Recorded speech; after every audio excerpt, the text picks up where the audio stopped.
নমস্কাৰ স্বাগতম এতিয়াৰ বাতৰিলৈ ষ্টুডিঅ'ত মই প্ৰাঞ্জল। প্ৰধানমন্ত্ৰীৰ পৰীক্ষা পে চৰ্চাৰ নৱম সংস্কৰণৰ দ্বিতীয় খণ্ড। প্ৰথমবাৰলৈ গুৱাহাটীত ব্ৰহ্মপুত্ৰৰ বুকুত প্ৰধানমন্ত্ৰীৰ পৰীক্ষা পে চৰ্চা। ব্ৰহ্মপুত্ৰত চলন্ত চৰাইদেউ জাহাজত পৰীক্ষা পে চৰ্চা। অসমৰ মেধাৱী শিক্ষাৰ্থীৰে প্ৰধানমন্ত্ৰী মোদীৰ মত বিনিময়। মোদীৰে মন খুলি কথা পাতিলে অসমৰ শিক্ষাৰ্থীয়ে। পৰীক্ষাত সাফল্য অৰ্জনৰ বাবে শিক্ষাৰ্থীক প্ৰধানমন্ত্ৰীয়ে দিলে টিপছ। শিক্ষাৰ্থীসকলক মানসিক চাপৰ পৰা মুক্তি দিয়াৰ লক্ষ্য প্ৰধানমন্ত্ৰীৰ। তাৰ মাজতে প্ৰধানমন্ত্ৰীৰ সন্মুখত কেইবাগৰাকীও শিক্ষাৰ্থীয়ে দাঙি ধৰিলে নিজৰ প্ৰতিভা। প্ৰধানমন্ত্ৰীৰ সন্মুখত পৰিৱেশন কৰিলে ভূপেন হাজৰিকাৰ গীতো। পৰীক্ষা পে চৰ্চা অনুষ্ঠানত অংশ লয় অসমৰ কেন্দ্ৰীয় বিদ্যালয়, জৱাহৰ নবোদয় বিদ্যালয়ৰ পৰা 2জন, আদৰ্শ বিদ্যালয়, জাতীয় বিদ্যালয়ৰ পৰা 2জনকৈ, প্ৰাদেশিকৃত বিদ্যালয়ৰ 5গৰাকী, ব্যক্তিগত খণ্ডৰ ইংৰাজী মাধ্যমৰ বিদ্যালয়ৰ 2গৰাকী, চাহবাগিচা আদৰ্শ বিদ্যালয়ৰ 2গৰাকী, বৰাকৰ 2গৰাকী, BTCৰ 2গৰাকী আৰু কাৰ্বি ডিমাছা স্বায়ত্তশাসিত পৰিষদৰ অঞ্চলৰ পৰা 4গৰাকী ছাত্ৰ ছাত্ৰীয়ে। পৰীক্ষা পে চৰ্চাত অসমৰ লগতে অংশগ্ৰহণ কৰে দিল্লী, তামিলনাডু, ছত্তীশগড়, গুজৰাটৰ শিক্ষাৰ্থীয়েও। परीक्षा पे चर्चा का हमारा सफर अष्टलक्ष्मी यानी नॉर्थ ईस्ट भी पहुंचा और गुवाहाटी में परीक्षा पे चर्चा और वो भी ब्रह्मपुत्रा के उस बहते हुए प्रवाह के बीच मजे से सैर करते करते चर्चा भी चलती रही।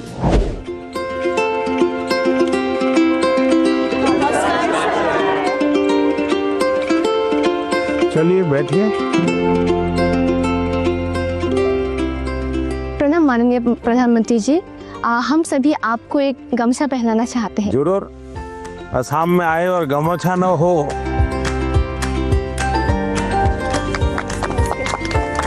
वाह। उनका जो प्रेजेंस है ना वो बहुत ही कामिंग है, लाइक रिलैक्स जैसा लग गया। बैठे रहने पर जो एंजाइटी होती है सब निकल गया। उनके साथ एक साथ बहुत बातें की फिर हमने। आज आप लोगों ने परीक्षा पे चर्चा कार्यक्रम पहले कभी देखा है टीवी पर? अच्छा, कभी आप लोगों ने वो किताब देखी? Exam warrior. तो उसमें से फिर आपको पहले जो सोचते थे परीक्षा के पहले और अब सोचते हैं उसमें क्या फर्क है? किताब पढ़ने के बाद या कार्यक्रम देख क्या फायदा हुआ आपको? परीक्षा से इतना डर नहीं लगता। आपके जो मंत्र दिए है ना, वैसे जैसे कि लाइक परीक्षा को एक सेलिब्रेशन उत्सव की तरह सेलिब्रेट करना चाहिए, तो अब थोड़ा थोड़ा परीक्षा की तरफ से मतलब डर कम रहा है। पर लेकिन डर तो घर के लोग डराते हैं ना। हाँ? पूछते हैं कि लाइक वो 1 नंबर कहाँ गया, क्यों काटा 1 नंबर। जीवन में अगर संतोष हो जाता बस बहुत हो गया, अब क्या, तो फिर जीवन में प्रगति नहीं होती। ये जीत तो रहनी चाहिए मन में, लेकिन उसके लिए मैंने मंत्र में एक बात बताई है। सर, हमें किसी और से प्रतियोगिता नहीं करना चाहिए। या शाबाश। मैंने ये कहा है कि हमने लगातार खुद से कंपटीशन करते ही रहना चाहिए। कोई हमें कहता भी 99 आए, 1 क्यों नहीं आया? ठीक है, उन्होंने कहा बात अलग है, लेकिन खुद को भी पूछना चाहिए कि मेरे जीवन में ये बदलाव क्यों आया, ये कमी क्यों रही, क्या कारण था? अच्छा, आपके मन में कुछ सवाल होंगे तो जरूर पूछिए। मेरा आपसे यह प्रश्न है कि मैंने सुना है कि आप अपने रोजमर्रा की जिंदगी में एक पर्टिकुलर डाइट हेल्दी रहने के लिए फॉलो करके चलते हैं, तो हम छात्र ऐसा कौन सा मैजिकल डाइट फॉलो करके चले जिससे कि हम एनर्जाइज्ड और फोकस रह पाए और हमारा सबसे बेहतर प्रदर्शन आ पाए परीक्षाओं में? हकीकत ये है कि मेरा कोई डाइट का सिस्टम ही नहीं है, क्योंकि मैं पहले अलग अलग परिवारों में भोजन करता था, तो इतना ही रहता था कि मैं वेजिटेरियन हूँ तो वेजिटेरियन खाऊंगा, फिर उस घर में जो होता था वो मैं खाता था। दूसरा, मुझे खुद को कभी पकाना पड़ता था, कभी खिचड़ी पका देता था। खिचड़ी खाते हैं नहीं हम? डाइट आपकी पसंद का होना चाहिए, यानी ऐसा नहीं दवाई की तरह डाइट नहीं खाए। तय करो कि पेट भर के खाना है कि मन भर के खाना है। आप ज्यादातर लोगों के क्या होता है, मना न करे तब तक खाते रहे हैं? अनाज जो है पेट भर के खाते हैं, लेकिन सांस सीना भर के नहीं लेते हैं। यहाँ उल्टा करना चाहिए। दिन में जब भी मौका मिले एकदम शरीर भर जाए इतना सांस लेना चाहिए। हो सके तो कुछ पल उसको रोकना चाहिए और फिर धीरे से निकालना चाहिए। हम लोग क्या करते हैं, खाना यानी बाकी 50 कामों में शरीर को सबसे आखिरी प्रायोरिटी देते हैं, लास्ट प्रायोरिटी। अच्छा, आप में से कितने लोग हैं जिन्होंने नियम बनाया कि हम सूर्योदय देखेंगे या नहीं देखेंगे? ऐसे कितने? सनराइज, ये शरीर को ये चीजें एक ताजगी देती हैं, एक एनर्जी देती हैं। इनको हमने आदत बनाई है, शरीर को सबसे पहले प्रायोरिटी दिलाती। सर, अक्सर हमारे माता पिता हमारे दोस्तों के साथ हमारी तुलना करते हैं, परंतु उससे ज़्यादा दबाव हम पर तब पड़ता है जब हमारे अपने घर वालों या भाई बहनों से तुलना की जाती है। तो ऐसी परिस्थिति में हमें क्या करना चाहिए? मान लीजिए कह दिया पिताजी ने कि देख तेरी बहन के अक्षर कितने बढ़िया है, उसके हैंडराइटिंग कितने अक्षर है, तो अच्छा व्यक्ति क्या करेगा? उस बहन को कहेगा, बहन मुझे सिखाओ ना, मैं कैसे हैंडराइटिंग अच्छा बनाऊं। दूसरा क्या करेगा? बस ये माँ पापा माँ को बहन ही अच्छी लगती है, उसके हैंडराइटिंग अच्छे लगते, मैं इतनी मेहनत कर रहा हूँ देखते नहीं है। अगर परिवार में भी किसी एक की अच्छाई की बात होती है तो हमने उस भाई या उस बहन से उसकी अच्छाइयों को सीखने का प्रयास करना चाहिए और पिता माता को कहना चाहिए कि आपने अच्छी बात बताई, ये चीज मेरे में नहीं है, मुझे बताइए मैं कैसे इसको तैयार करूं। तो पिता माता का आपकी तरफ देखने का, देखिए ये बुरा नहीं मानता है, ये इसमें से सीखने का प्रयास करता है। कंपैरिजन से माँ बाप ने बचना चाहिए और मैं हर माँ बाप से कहता हूँ कि कृपा करके आप परिवार में किसी के सामने उतनी तारीफ न करें ताकि बच्चे की आदत खराब हो जाए। इतनी तारीफ न करें एक बच्चे की कि दूसरे बच्चे को लगे कि देखो हर बार ये तो इसकी बात दुनिया में बताते रहते, मेरी को बताते नहीं। परिवार में अगर निकट हमसे कोई ज्यादा अच्छा है, हमें मनोमन उसको गुरु मान लेना चाहिए। उसको पता नहीं होना चाहिए कि आप उसको गुरु मानते हैं। अब उसको कहना चाहिए यार तुम बैडमिंटन बहुत बढ़िया खेलते हो, मेरी गलती क्या होती है मुझे सिखाओ,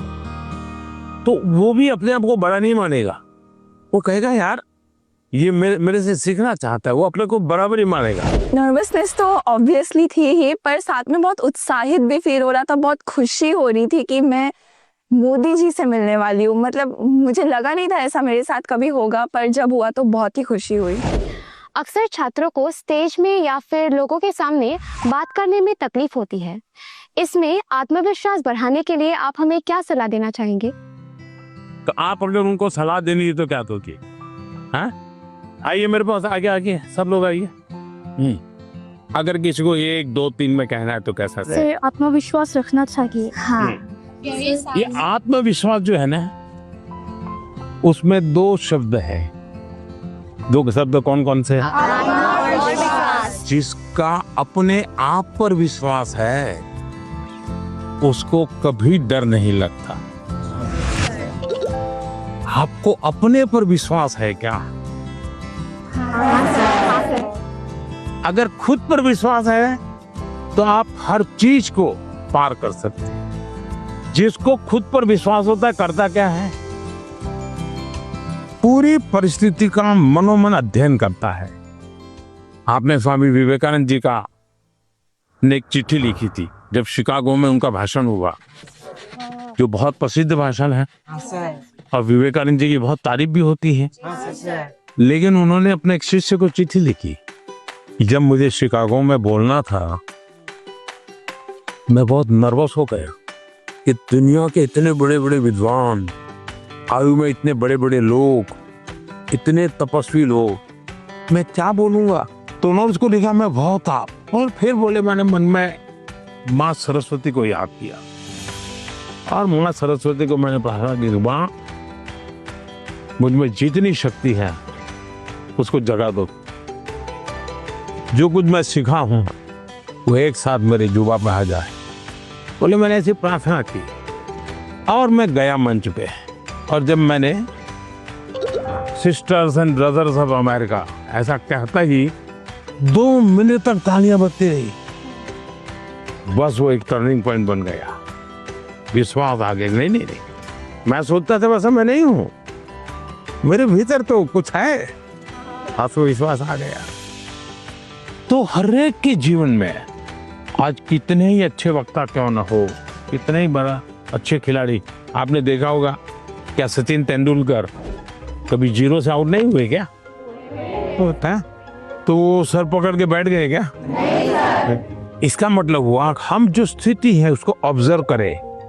सिचुएशन को एक बार अंदाज कर लेना चाहिए। ऐसा हुआ था, अब देखना आपको लगेगा हाँ अरे ठीक है मैं कर लूंगा। जो आत्मविश्वास शब्द है ना उसको सच्चे अर्थ में जीवन में समझना चाहिए। आत्मा की बात है, खुद की बात है, कोई ठीक नहीं कर पाए, हमें ही करना होता है। मैं आपके सामने गाना प्रस्तुत करना चाहूंगी। हाँ गाना सुनाओगी? हाँ, डॉक्टर भूपेन हाजरिका का। अरे वाह, बताइए।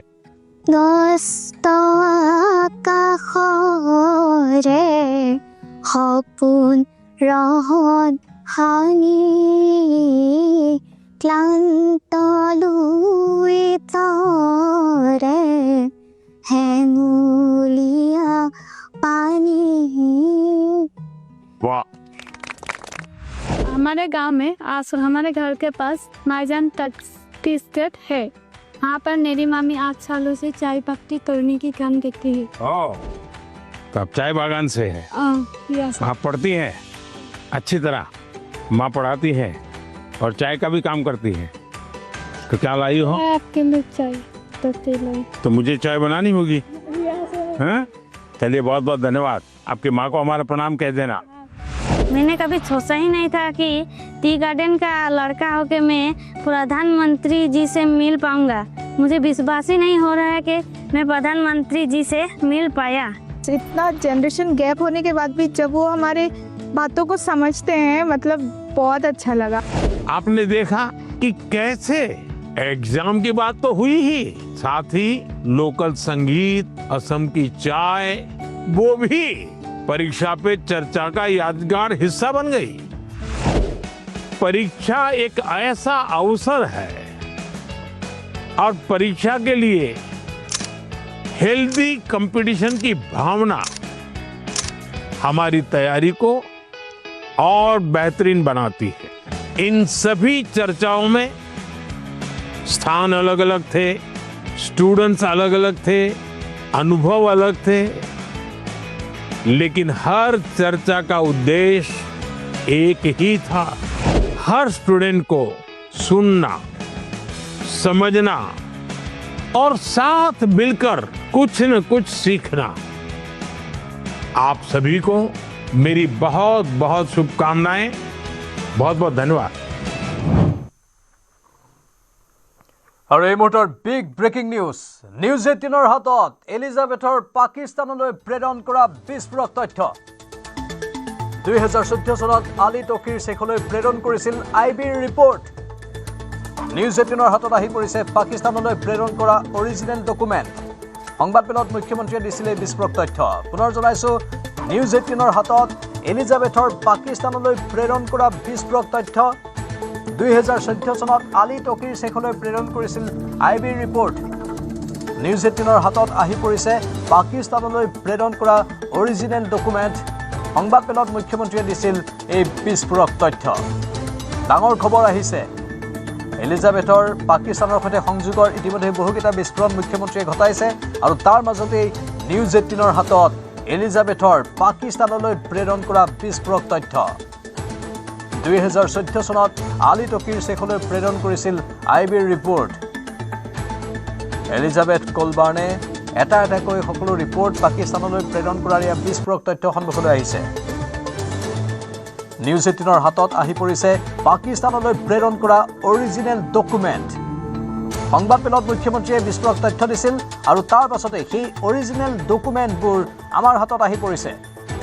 2014 চনত আলী তৌকিৰ শ্বেখলৈ প্ৰেৰণ কৰিছিল আইবিৰ ৰিপৰ্ট এলিজাবেথ কোলবাৰ্নে প্ৰেৰণ কৰিছিল এই ৰিপৰ্টবোৰ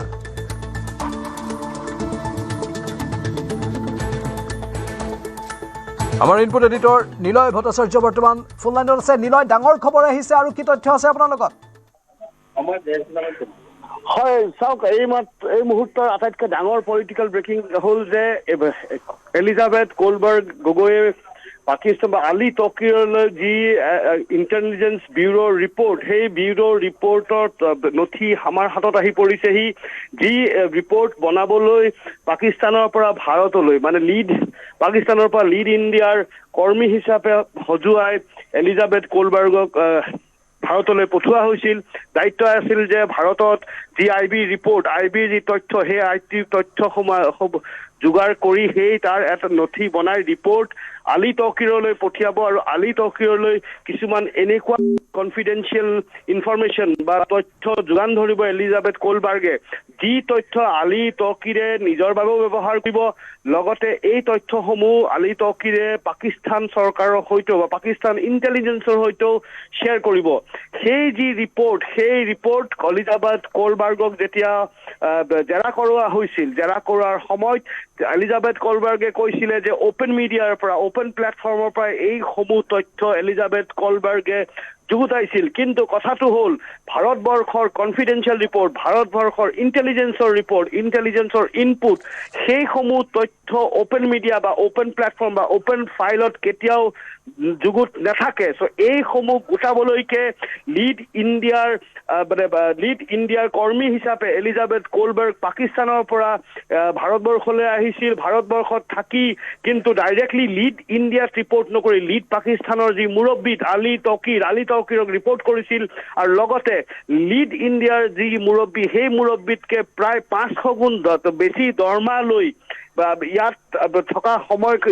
যি সময় লিড ইণ্ডিয়াৰ সদস্য বা লিড পাকিস্তানৰ হৈ যি কাম কৰি আছিল এলিজাবেথ কোলবাৰ্গে ইয়াত ৰিপৰ্ট দিছিলে যে ভাৰতবৰ্ষত যেতিয়ালৈকে কংগ্ৰেছৰ চৰকাৰ আছিলে তেতিয়ালৈকে অনুকূল আছিলে কিন্তু যেতিয়াই বিজেপি চৰকাৰখন আহিলে তেতিয়াই ক'লে যে কেন্দ্ৰৰ লগত আৰু ক্লাইমেট চেঞ্জৰ কাম কৰিব পৰা নাযাব আৰু এতিয়া যি সাব চেণ্টাৰ মানে দেশৰ চেণ্টাৰ বা দিল্লী কেন্দ্ৰিক নহয় ৰাজ্যসমূহ কেন্দ্ৰ কৰি কাম কৰি আগবাঢ়ি যাব লাগিব আৰু তাৰ এই সময়ছোৱাত যি এলিজাবেথ কোলবাৰ্গে যিসমূহ তথ্য যুগুতাইছিল ইণ্টেলিজেন্সৰ ইনপুট হিচাপে যুগুতাইছিল তাৰ ডিফেন্সৰ পৰা লৈ পেলাই সমূহ তথ্যসমূহ এই ৰিপৰ্ট বনাই প্ৰায় 50 পেজৰ ৰিপৰ্ট সেই ৰিপৰ্ট পাকিস্তানত আলী তৌকিৰক যুগুতাইছিল আৰু আলী তৌকিৰে এই ৰিপৰ্টসমূহ লৈ এই কনফিডেন্সিয়েল ৰিপৰ্টখিনি লৈ আলী তৌকিৰে নিজৰ বাবেও আৰু লগতে পাকিস্তান ইণ্টেলিজেন্সৰ বাবেও ইণ্টেলিজেন্সকো শ্বেয়াৰ কৰিছিল নিলয় ডাঙৰ খবৰ এয়া সবাতোকৈ ডাঙৰ খবৰ আৰু ইণ্টেলিজেন্স ব্যুৰৰ তথ্য সুৰক্ষা সম্বন্ধীয় যিবোৰ তথ্য আছে ডিফেন্সৰ তথ্য সেইবোৰ এনেধৰণে আলী তৌকিৰ শ্বেখক যোগান ধৰা হৈছিল আৰু ই এটা সম্পূৰ্ণ যেন পৰিকল্পনা অনুসৰিয়ে হৈছিল নিলয় চাওক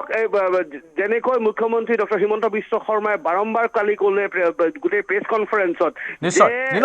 নিলয় অলপ ৰৈ দিব আৰু চিঠিখন হাতত পৰিছে সেই পত্ৰবোৰ সেই তথ্যবোৰ যোগান ধৰাৰ সেই নিৰ্দিষ্ট পত্ৰখন হাতত পৰিছে সেই কাগজবোৰ হাতত পৰিছে নিলয় আমি টিভিৰ পৰ্দাত দেখুৱাই আছোঁ এয়া হ'ল সেই কাগজবোৰ সেই পত্ৰখন যি তথ্যবোৰ তাত উল্লেখ কৰা আছে সেই তথ্যবোৰ প্ৰেৰণ কৰা হৈছিল এতিয়াচোন সকলো দেশকৈ স্পষ্ট হৈছে নিলয় প্ৰথম অৱস্থাত কেৱল মুখৰ কথা নাছিল মুখ্যমন্ত্ৰীয়ে মৌখিকভাৱে সকলো কথা কৈ আছিল আৰু এতিয়াচোন দেশকৈ প্ৰমাণবোৰ সন্মুখলৈ আহি আছে নিলয় শুনিছে আপুনি হয় নিলয় এতিয়া সকলো যেন তথ্য প্ৰমাণ দেশকৈ সন্মুখলৈ আহি আছে কেৱল মুখ্যমন্ত্ৰীয়ে মৌখিকভাৱে কৈছিল নিউজ 18ৰ হাতত এইখিনি তথ্য প্ৰমাণ আহি পৰিছে অৱশেষত হয় চাওক মই আপোনাক এই যি পত্ৰ বা যি কনফিডেন্সিয়েল ৰিপৰ্ট সেই ৰিপৰ্ট যি আইবি ৰিপৰ্ট সেই ৰিপৰ্ট আলী তৌকিৰৰ সৈতে যি শ্বেয়াৰ কৰিছিলে মই কিন্তু কৈ দিম সেইখিনি মই আপোনাক অকমান যদি কেইটামান তাৰ মুখ্য কিছুমান বিষয়বস্তু যদি আপোনাক দাঙি ধৰো তেতিয়াহ'লে আপোনাৰ যে ক্লাইমেট চেঞ্জৰ বাবে প্ৰধানমন্ত্ৰীয়ে 2008 চনত যি এক কনফাৰেন্স কনভিন কৰিছিলে সেই কনফাৰেন্সৰ যি তেতিয়া সেই পলিচিসমূহৰ বিষয়ে যি নথি আছে সেই নথিৰ ইয়াত বা যা ডিটেইলছ আছে সেই ডিটেইলছ এই ৰিপৰ্টত তাত এই যদিও ক্লাইমেট ৰিচাৰ্চৰ কথা কোৱা হৈছে কিন্তু এই ক্লাইমেট ৰিচাৰ্চৰ বাবে যি বাজেটসমূহ ব্যৱহাৰ কৰা হৈছিলে বা বেংকিং যি ফাণ্ডিং পেটাৰ্ণ আছিলে ADB UNDB FIDB এইসমূহ বেংকিং পেটাৰ্ণ বা যিসমূহ ডোনাৰ্ছ আছিলে সেই ডোনাৰ্ছসমূহৰ যে যিসমূহ তথ্য সেই তথ্য যোগান ধৰা এই ৰিপৰ্টত আৰু উল্লেখ কৰা হৈছে যে চৰকাৰ বা গভৰ্ণমেণ্ট অফ ইণ্ডিয়া চিন্তিত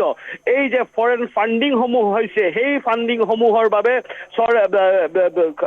চৰকাৰ চিন্তিত আৰু সেইবাবে এই ফাণ্ডিং পেটাৰ্ণসমূহ সলনি কৰিবৰ সময় হৈছে চাওক এই ৰিপৰ্ট যিটো আপডেট কৰা হৈছে 2014 তাত লিখা আছে that new government has put streamlining the bureaucracy as their top priority with ministries being ordered to run more efficiently and more power and authority to go to the state whether this can be maintained and have a systematic impact has yet to be given মানে মই এই যে উল্লেখ কৰিছিলো যে 2014 যেতিয়া BJP চৰকাৰখন আহিছিলে তাৰ আগলৈকে যি ক্লাইমেট চেঞ্জৰ বাবে লিড ইণ্ডিয়া আৰু লিড পাকিস্তানৰ হৈ যি কাম কৰি আছিলে ভাৰতবৰ্ষত এলিজাবেথ কোলবাৰ্গে আৰু আলী তৌকিৰৰ যি ইণ্টেনশ্যন বা ডিজাইন আছিলে সেই ডিজাইনখিনি ইয়াত যেনেকুৱাকৈ কাম কৰা হৈছিলে সেইসমূহ 2014 যেতিয়া বিজেপি চৰকাৰখন আহিলে তাত অহাৰ লগে লগে এই যি ফাণ্ডিং পেটাৰ্ণ আছিলে এই যি পাকিস্তানৰ পৰা পইচা আহি লিড ইণ্ডিয়াত সোমাইছিলে আৰু লিড ইণ্ডিয়াৰ আৰ্থিক ৰূপে টনকিয়াল কৰিবলৈ এই পইচা সোমোৱা বুলি কোৱা হৈছিলে কিন্তু এই পইচা ব্যৱহাৰ কৰা হৈছিলে প্ৰায় 2.5 লাখ টকা সেই সময়ত এলিজাবেথ কোলবাৰ্গৰ বেতন হিচাপে দিয়া হৈছিলে আৰু লগতে সেই যিসমূহ আচলতে যি ইণ্টাৰনেল যিসমূহ উদ্দেশ্য আছিলে সেই উদ্দেশ্যসমূহ আগুৱাই লৈ যাবলৈ এই টকাখিনি ব্যৱহাৰ কৰা হৈছিলে আৰু তেতিয়া কৈছিলে যে ইণ্ডিয়ান গভৰ্ণমেণ্ট নতুন চৰকাৰখনে ষ্ট্ৰীমলাইন কৰিছে সেইসমূহ ব্যৱস্থা আৰু এতিয়া এই ফাণ্ডিং পেটাৰ্ণ বা বাহিৰৰ পৰা যেনেকুৱাকৈ পইচা আহি ইয়াত সোমাইছেহি সেইখিনি আচলতে মনিটৰ কৰা আৰম্ভ হৈছে আৰু এতিয়া সেই যি ধৰণে লিড ইণ্ডিয়াই বা লিড পাকিস্তান বা আলী তৌকিৰ আৰু এলিজাবেথ কোলবাৰ্গে যি ধৰণে যিভাৱে কামবোৰ আগুৱাই লৈ গৈছিলে সেই ধৰণে আৰু কৰিব পৰা নাযাব সেইবাবে কেন্দ্ৰৰ ওপৰত বেছি নিৰ্ভৰ নকৰি এতিয়া ষ্টেট বা দ্য মোৰ পাৱাৰ উড গ' টু দ্য ষ্টেট এতিয়া ষ্টেট বা ৰাজ্যসমূহলৈ বেছি পাৱাৰ যাব আৰু সেই গতিকে কাম কাজৰ যি ধৰণ বা পেটাৰ্ণ সেই পেটাৰ্ণ সলনি কৰিব লাগিব আৰু সেই সলনি কৰি এতিয়া ৰাজ্যসমূহৰ ওপৰত বেছি গুৰুত্ব দিব লাগিব এই গোটেই ডিটেইলখিনি আচলতে এলিজাবেথ কোলবাৰ্গে ভাৰতবৰ্ষত থাকি সেই সময়ছোৱাত 2013-14 সেই সময়ছোৱাত এই ৰিপৰ্ট তৈয়াৰ কৰিছিলে প্ৰায় 50 পেজৰ এটা ৰিপৰ্ট এই ৰিপৰ্টত ইণ্টেলিজেন্স ইনপুট আছিলে এই ৰিপৰ্টত চৰকাৰী যিসমূহ ইনপুট আছিলে সেই ইনপুট আছিলে এই ইনপুটখিনি লৈ এই আলী তৌকিৰক এই গোটেই ৰিপৰ্ট দিয়া হৈছিলে ইণ্টেলিজেন্স ৰিপৰ্ট দিয়া হৈছিলে আৰু যেতিয়া জেৰা কৰা হৈছিলে জেৰাৰ সময়ত যেতিয়া এই তথ্যৰ বাবে কথা সদৰি কৰিবলৈ যেতিয়া এলিজাবেথ কোলবাৰ্গক এঠাইতে প্ৰশ্ন কৰিছিল তেতিয়া এলিজাবেথ কোলবাৰ্গে বোলে কৈছিল আৰু এই কথা কালি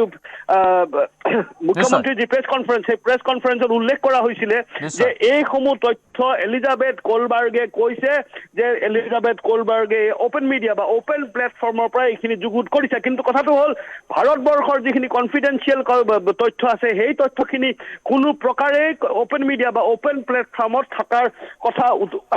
উঠি নাহে নিলয়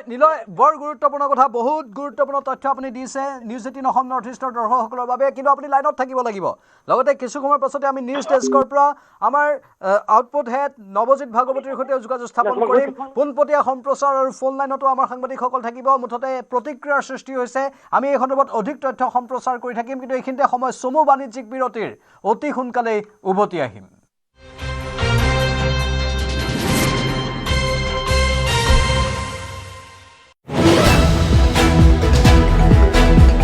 চাৰি হাতীৰ বাউট হ'ব নিৰ্বাচনৰ পূৰ্বে জাহাজৰ নাবিক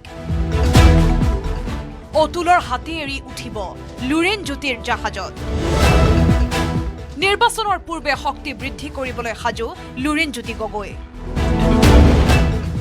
কথাবোৰ শুনিবলৈ বেয়া হলেও এয়াই সত্য ৰাজনীতিত অসম্ভৱ বুলি একো নাই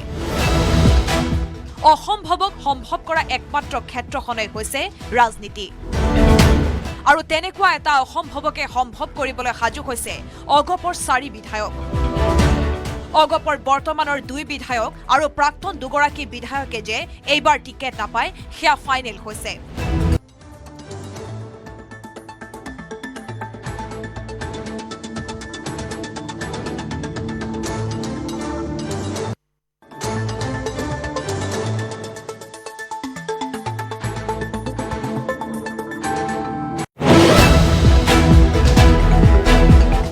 চাৰি হাতীৰ বাউট হ'ব নিৰ্বাচনৰ পূৰ্বে জাহাজৰ নাবিক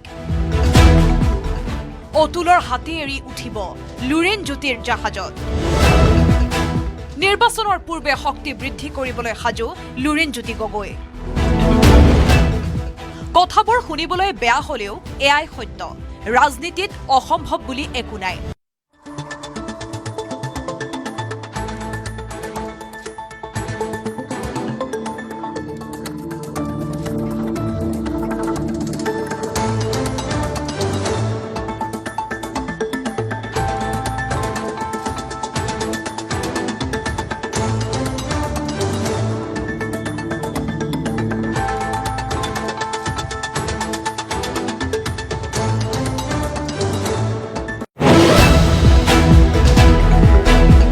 চাৰি হাতীৰ বাউট হ'ব নিৰ্বাচনৰ পূৰ্বে জাহাজৰ নাবিক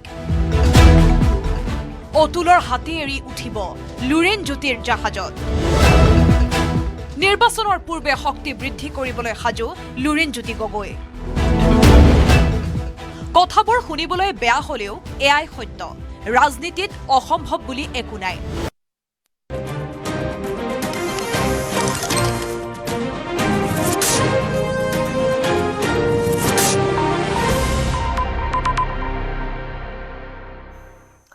আৰু বিগ ব্ৰেকিং নিউজ আমি জনাই আছো এই মুহূৰ্তৰ ডাঙৰ খবৰটো হৈছে নিউজ 18 অসম নৰ্থ ইষ্টৰ হাতত পৰিছে হি এলিজাবেথ কলবৰ্ণ গগৈ পাকিস্তানলৈ প্ৰেৰণ কৰা বিস্ফোৰক তথ্য আমি জনাইছো পুনৰবাৰ আমাৰ হাতত আহি পৰিছে এলিজাবেথ কলবৰ্ণ গগৈ পাকিস্তানলৈ প্ৰেৰণ কৰা হি বিস্ফোৰক তথ্যখিনি 2014 চনত আলী তকিৰ শেখলৈ প্ৰেৰণ কৰিছিল আইবি ৰিপৰ্ট যেহেতু আইবি ৰিপৰ্টৰ কথা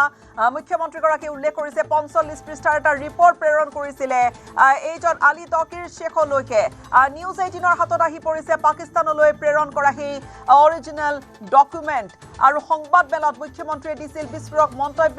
এলিজাবেথৰ এই যি 45 পৃষ্ঠাৰ আইবিৰ তথ্য বুলি উল্লেখ কৰি এটা তথ্য দিয়া বুলি সংবাদ মেলত কৈছিলে মুখ্যমন্ত্ৰী গৰাকীয়ে এলিজাবেথে 45 পৃষ্ঠাৰ আইবিৰ এটা তথ্য আলী তকিৰ শেখক দিছিল সংবাদ মেলতে গুটেখিনি কথা কৈছিল মুখ্যমন্ত্ৰী গৰাকীয়ে যত এলিজাবেথ কলবৰ্ণ গগৈয়ে উল্লেখ কৰিছিলে লো ৰিস্ক লো ভিজিবিলিটিৰ কথা অৰ্থাৎ 14 নম্বৰ পৃষ্ঠাত এই ধৰণে উল্লেখ কৰিছিলে যে লো ৰিস্ক লো ভিজিবিলিটি এতিয়া চৰকাৰ সলনি হৈছে আৰু এতিয়া অৰ্থাৎ আন চৰকাৰ বা ষ্টেট লেভেলত কাম কৰিব লাগিব বা কেনেকৈ লো ৰিস্ক লো ভিজিবিলিটি এই কথাখিনি উল্লেখ কৰিছিল এই মুহূৰ্তত আমি সংযুক্ত হৈছো এডিটৰ ইনপুট নিলয় ভট্টাচাৰ্যৰ সৈতে নিলয় ডাঙৰ খবৰ আৰু আমাৰ হাতত আহি পৰিছে সেই অৰিজিনেল ডকুমেন্ট মই ইয়াত দুটা কথা উল্লেখ কৰিব বিচাৰিম এই যিটো ৰিপৰ্টৰ প্ৰতিলিপি কপি আমাৰ হাতত আছে আৰু সেই হাতত আৰু এয়া এলিজাবেথ কলবৰ্ণে তৈয়াৰ কৰি টকিঅলৈ পঠোৱা যি ৰিপৰ্ট সেই ৰিপৰ্টত পাকিস্তানলৈ গৈছিলে আৰু পাকিস্তানে এই ৰিপৰ্ট আলী তকিৰে নিজৰ বাবে ব্যৱহাৰ কৰিছিলে লগতে হয়তো পাকিস্তানী ইন্টেলিজেন্স হয়তো এই গোটেই তথ্যসমূহ শ্বেয়াৰ কৰিছিলে ইয়াত মই এটা কথা ক'ম যে আপডেট 2014 যি আপডেট কৰি পেলাই এই ৰিপৰ্ট হৈছিলে তাত লিখা আছে যে ইন্টেলিজেন্স ব্যুৰো বা IB declared a number of environmental organisation as threat to national security ৰাষ্ট্ৰীয় সুৰক্ষাৰ বাবে ভাবুকি আৰু বহু কেইটা এনেকুৱা এনভাইৰনমেণ্টেল অৰ্গেনাইজেশ্যন আছে আৰু তাৰ ভিতৰতে ইনক্লুডিং ক্লাইমেট ৱৰ্ক ফাউণ্ডেশ্যন মানে আলী তকিৰৰ যি ফাউণ্ডেশ্যন ক্লাইমেট ৱৰ্ক ফাউণ্ডেশ্যন লগতে Greenpeace Netherlands of Greenpeace, hey, Climate Work Foundation to National Economy বাবে security বা ৰাষ্ট্ৰীয় যি অৰ্থনীতি সেই অৰ্থনীতিৰ বাবে ভাবুকি কিহৰ বাবে কাৰণ এই অৰ্গেনাইজেশ্যনবোৰৰ যি ফান্ডিং বা টকা অহা বা অৰ্থ অহাৰ যি প্ৰণালী সেই প্ৰণালীৰ ওপৰত ভাৰত চৰকাৰৰ সন্দেহ আছে আৰু সঠিক ধৰণে টকা এনেকুৱা অৰ্গেনাইজেশ্যনলৈ অহা নহয় লগতে এই ৰিপৰ্টত আৰু এটা কথা উল্লেখ আছে যে low carbon growth plan was published by the Planning Commission one day prior to 2014 results, and it looks unlikely that the new government will use this report. একেবাৰে স্পষ্টকে উল্লেখ কৰিছে যে এই ৰিপৰ্টখন নতুন চৰকাৰ মানে বিজেপি চৰকাৰে যিখন ৰিপৰ্ট এলিজাবেথ কোলবাৰ্গে বনাইছিলে তৈয়াৰ কৰিছে সেই মতে সেই এলিজাবেথ কোলবাৰ্গৰ সন্দেহ আছিলে আৰু লগতে এলিজাবেথ কোলবাৰ্গে আলি তকীৰক জনাইছিলে যে এই নতুন চৰকাৰ বিজেপি চৰকাৰখনে এনেকুৱা ধৰণে কাম কৰিব পাৰে যি কামে হয়তো আমি যি ধৰণে কাম কৰিব আহিছো বা বিচাৰিছো সেই ধৰণে হ'ব নোৱাৰিব পাৰে আৰু সেই গতিকে আপুনি যেনেকৈ কৈছিলে যে লো ভিজিবিলিটি লো ৰিস্ক সেইবাবে কেন্দ্ৰৰ পৰা গোটেই কাম কাজৰ যিটো ধৰণ বা পেটাৰ্ণ সেই পেটাৰ্ণটো চেঞ্জ কৰি ষ্টেটসমূহলৈ বা ৰাজ্যসমূহলৈ সেই স্থানান্তৰ কৰিব লাগিব কাৰণ কেন্দ্ৰত যিখন নতুন চৰকাৰ আহিছে সেই চৰকাৰে আলি তৌকিৰ বা এলিজাবেথ কোলবাৰ্গ বা লিড পাকিস্তান আৰু লিড ইণ্ডিয়াই ভবা বিচৰা ধৰে কাম কৰিবলৈ সুবিধা নিদিবও পাৰে নিশ্চয়কৈ আৰু ইয়াত অৰ্থাৎ গোটেইখিনি কথা বতৰা তেওঁ যিটো আইবি কোড কৰি পেলাই তেওঁ যিখিনি কথা কৈছে সেইটো খুবেই উদ্বিগ্নতাৰ আৰু সেইগৰাকী ব্যক্তিক এই তথ্যখিনি দিছে যিগৰাকী ব্যক্তি পাকিস্তানৰ গুৰু দায়িত্বত আছে কেতিয়াবা প্লেনিং কমিশ্যনত আছে কৰবাত ক্লাইমেট এক্টিভিষ্ট হিচাপে চিনাকি কিন্তু আটাইতকৈ ডাঙৰ খুব ইনফ্লুৱেঞ্চিয়েল এজন মানুহ আৰু যিয়ে ভাৰত বিৰোধী কিছু সদায় স্থিতি লৈ আহিছে মুখ্যমন্ত্ৰী এইখিনি কথা কৈছে আৰু লগতে এইজন আলি তকিৰ শ্বেখ যিজন পাকিস্তানৰ আটাইতকৈ ডাঙৰ বিষয়টো পাকিস্তানৰ সামৰিক বাহিনীৰ অতি নিকটৰ ব্যক্তি অতি ঘনিষ্ঠ এগৰাকী ব্যক্তি এই মুহূৰ্তত আমি নিউজ এডিটৰ নৱজিৎ ভাগৱতীৰ সৈতে সংযুক্ত হৈছো নৱজিৎ ভাগৱতী ডাঙৰ খবৰ হেউটি আপডেট আৰু কি আছে আপোনাৰ হাতত হয় গীতাশ্ৰী 2014 চনত যেতিয়া চৰকাৰ সলনি হৈ নতুনকৈ প্ৰধানমন্ত্ৰী হৈছিল নৰেন্দ্ৰ মোদী আৰু গুজৰাটৰ তেতিয়া মুখ্যমন্ত্ৰী হৈছিল তাৰপিছত প্ৰধানমন্ত্ৰী হোৱাৰ পিছতে এই এলিজাবেথ কোলবাৰ্নৰ দৰে ব্যক্তিসকলে যিসকলে কাম কৰি আছিল ক্লাইমেট চেঞ্জৰ অচিলালৈ তেওঁলোকে এনেধৰণৰ ৰিপৰ্ট পঠিয়াইছিল পাকিস্তানলৈ অৰ্থাৎ পাকিস্তানলৈ তেওঁলোকে যি ৰিপৰ্ট পঠিয়াইছিল ইতিমধ্যে নিলয় ভট্টাচাৰ্যই কৈছে যে আইবি ৰিপৰ্ট কোড কৰি তেওঁলোকে পঠিয়াইছিল যে আইবি ৰিপৰ্টত এইটো কথা উল্লেখ কৰা হৈছে যে এনেকুৱা যি ক্লাইমেট চেঞ্জক লৈ কাম কৰি থকা অৰ্গেনাইজেশ্যনসমূহ আছে ৱৰ্কছ ফাউণ্ডেশ্যন বা আনসমূহ অৰ্গেনাইজেশ্যন তেওঁলোক নেশ্যনেল ছিকিউৰিটিৰ প্ৰতি অৰ্থাৎ ভাৰতৰ ৰাষ্ট্ৰীয় নিৰাপত্তাৰ প্ৰতি ভাবুকিস্বৰূপ হৈ পৰিব বুলি আইবিয়ে প্ৰতিবেদন দিছে আৰু সেই আইবি প্ৰতিবেদনৰ কোড কৰি তেওঁলোকে প্ৰতিবেদনখন পঠিয়াইছে যে নতুনকৈ যিখন চৰকাৰ তেতিয়া অৰ্থাৎ 2014 চনত গঠন হ'ল যে প্ৰধানমন্ত্ৰী নৰেন্দ্ৰ মোদী হ'ল অৰ্থাৎ মনমোহন সিঙৰ পৰা শাসন ক্ষমতা বিজেপিয়ে পালে অৰ্থাৎ প্ৰধানমন্ত্ৰী নৰেন্দ্ৰ মোদী হ'ল তাৰপিছতে তেওঁলোকে আশংকা ব্যক্ত কৰি এখন প্ৰতিবেদন দাখিল কৰিছিল যে প্ৰধানমন্ত্ৰী নৰেন্দ্ৰ মোদীয়ে আমাৰ দৰে অৰ্থাৎ লিড ইণ্ডিয়াৰ দৰে অৰ্গেনাইজেশ্যনক ক্লাইমেট চেঞ্জক লৈ কাম কৰি থকা অৰ্গেনাইজেশ্যনসকলক সুকলমে কাম কৰিব নিদিব পাৰে কাৰণটো কি যে কাৰণটো হ'ল যে ৰিনিউৱেবল এনাৰ্জি ইনভেষ্টমেণ্ট অৰ্থাৎ নৱীকৰণযোগ্য যি শক্তিৰ যি বিনিয়োগ গুজৰাটত ইতিমধ্যে মুখ্যমন্ত্ৰী হিচাপে নৰেন্দ্ৰ মোদীয়ে যথেষ্ট কাম কৰি থৈ আহিছে তাত যি নৰ্মদা বচাও আন্দোলন আছিল তাত সেই নৰ্মদা বচাও আন্দোলনক তেওঁক ভ্ৰক্ষেপ কৰি বা ভ্ৰক্ষেপ নকৰি নৰ্মদা বচাও আন্দোলন তেওঁক একাষৰীয়া কৰি মুখ্যমন্ত্ৰী নৰেন্দ্ৰ মোদীয়ে গুজৰাটত তেতিয়া নৰ্মদা বান্ধ বহুৱাইছিল আৰু সেই নৰ্মদা বান্ধ বহুৱাৰ সেই বিষয়সমূহ ইতিমধ্যে তেতিয়াই বিশ্বজুৰি চৰ্চিত হৈ পৰিছিল আৰু ক্লাইমেট চেঞ্জক লৈ যিসমূহ অৰ্গেনাইজেশ্যনে তাত কাম কৰি আছিল সেইসমূহক কোনো ভ্ৰক্ষেপ কৰা নাছিল মুখ্যমন্ত্ৰী নৰেন্দ্ৰ মোদী তেতিয়া গুজৰাটৰ মুখ্যমন্ত্ৰী হিচাপে গতিকে যেতিয়া প্ৰধানমন্ত্ৰী হিচাপে নিৰ্বাচিত হ'ল ভাৰতৰ প্ৰধানমন্ত্ৰী হিচাপে বা প্ৰধানমন্ত্ৰীৰ আসনত বহিল তেতিয়া যে দেশৰ হৈ তেওঁ তেনে কাম নকৰিব তাৰ কোনো নিশ্চয়তা নাই গতিকে